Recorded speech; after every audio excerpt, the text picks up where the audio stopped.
सलाम अलैकुम। मैं सुल्तान नदीम हूँ। मैं एक सच्चा मुसलमान हूँ और सच्चा मुसलमान कहीं भी पाकिस्तान से प्यार करने से इनकार नहीं करेंगे।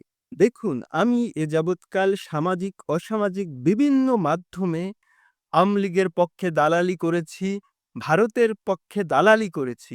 এই দালালি, এই কৃতকর্ম, এই কুকর্ম, এই পাপকর্মের জন্য আমি সর্বদা নিজের ভিতরে অনুতপ্ত হইয়াছি, হইব, চিরকাল রহিব এবং এই পাপকর্মের জন্য আপনারা আমাকে ক্ষমা করিয়া দিবেন।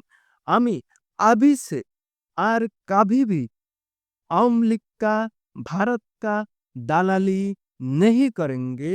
हम পাকিস্তান সে প্যার করেঙ্গে। আপনি হয়তো এখন ভাবতে পারেন আমি মামলা খাওয়ার ভয়ে ভারত সে प्यार करने के इनकार कर दिया। कभी भी नहीं। मैं भारत से, আওয়াম লীগ से नफरत करता हूँ। আর এই নফরত করার জন্য আমার নতুন প্রজন্মের সূর্য সন্তানেরা আমাকে সাহায্য করেছে। তারা আমার চোখের সামনে থেকে পর্দা সরাইয়া দিয়াছে। তারা আমার চোখ খুলিয়া দিয়াছে। আমি এখন দেখতে পাই। আমি এখন বুঝতে পারি। আমি এখন समझতে পারি যে পাকিস্তান কিতনা ভালা है। আর এই ইন্ডিয়া, এই আওয়ামী লীগ, এ লোক कितना हरामी है, कितना बदमाश है, कितना हरामजादा है। একবার সোচকে দেখিয়ে এই ভারত, এই আওয়ামী লীগ এরাই ষড়যন্ত্র করিয়া আমাদের পেয়ারে পাকিস্তান, পেয়ারে মূল তোড় দিয়া, দ্বিখণ্ডিত কর দিয়া। এখন আমরা আমাদের পাকিস্তানের সাথে সেইভাবে আর সম্পর্ক রাখতে পারি না। আমাদের জন্য কত বেদনার এই আওয়ামী লীগ, তা কি কখনো বুঝিয়াছে? একবার ভাবকে দেখিए पाकिस्तानी मर्द कितना फरसा, कितना लंबा, कितना चौड़ा। उस लोग यदि मेरा मुल्क में, এই বাঙ্গাল মুল্ক में शादी करता है, তাহলে আমাদের এই দেশের নারীদের গর্ভে তাদের সন্তান আসিত। খুব সে ২ নাম্বার, ৩ নাম্বার, ৪ নাম্বার, ৫ নাম্বার বিবি তার, তাতে কি যায় আসে?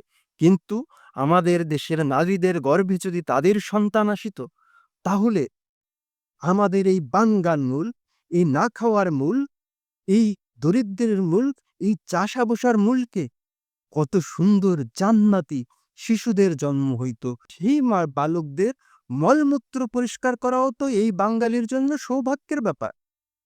অথচ আমরা, এই বাঙালরা, এই আওয়ামী লীগ ভারত কা সাথ ষড়যন্ত্র করে আমাদের সম্পর্ক ছিন্ন করে দিছে। আর उस लोग को हम छोड़ेंगे कभी नहीं। उस लोग को इस बार दांत तोड़कर जवाब देंगे। उस लोग को मिट्टी के साथ मिला देंगे। দেখেন, আমাদের এখন মোক্ষম সময়, সুবর্ণ সময়।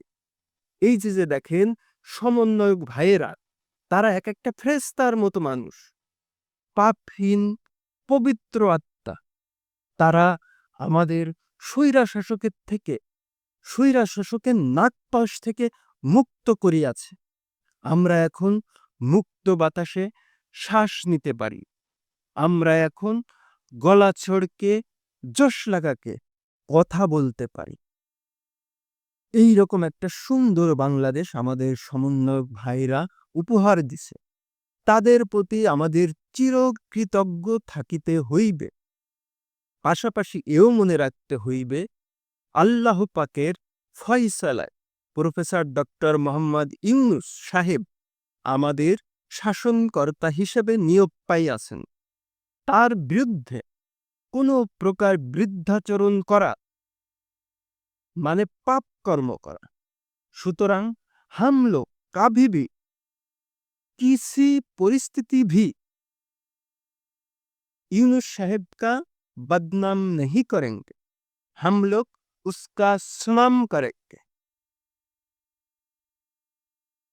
তারপর আরেকটা কথা মনে রাখিবেন, আমাদের জামাত ইসলামী বাংলাদেশ, তাহারা কিন্তু আমাদের প্যারে মুল্ক পাকিস্তানের সবচেয়ে কাছে ক্লোজ ফ্রেন্ড।